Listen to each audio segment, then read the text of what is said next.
Hello and welcome to Entrepreneur Business Live here in the wonderful city of Manchester on this fine spring evening. But today's event is inside, so who cares?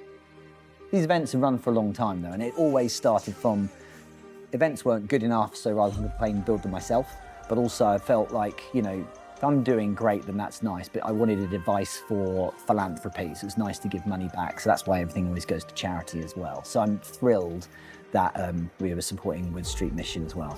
So it really matters to me that I'm doing something more than just going to webinars all the time to actually understand this better. And I feel, frankly, a little ashamed that this is the 41st event and I've run it for 7 years, and this is the first time I've covered something like this. And it just goes to show that unless it's front and centre for you personally, it's something else that's happening to other people.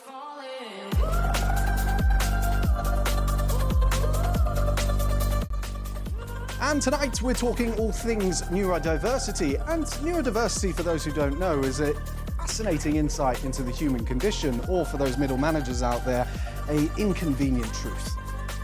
The working world, the way it is, or it always has been, doesn't really lend itself well to the flexibility and variation that we need as neurodiverse entrepreneurs, like to keep us interested and keep us focused on things. Events like this are so important because they give an opportunity for a range of different perspectives to be heard. This is a topic that a lot of people have preconceived ideas about. There's this idea that there's only one way to be autistic, or there's only one way to be ADHD. And bringing together a wide range of different people and their perspectives helps to really make sure that you understand that it's really nuanced and that there are lots of different ways to experience things because we're all individuals. This is my first panel, first anything. I try to not be in front of cameras and to not be in front of people, avoid people most of the time.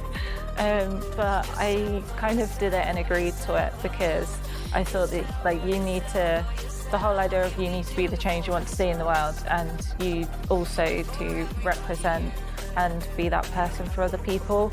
I think having Tourette's, to have any kind of success, whether that's in employment or in your own business or even in life in general, you have to accept that it is part of you. Suppression is a thing, you can hold it back, but why should you have to? Just accept it and embrace it.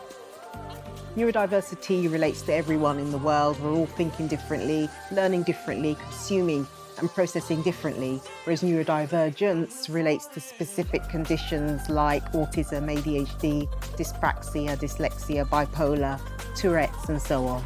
There are a lot of people who are self-employed who are neurodivergent, whether they've been diagnosed or not, and having access to a panel of, if I say so myself, wildly successful, very handsome, wonderful people, to see that there is a way that you can be yourself in business and flourish, and that you don't have to fit inside the box to make it happen for yourself.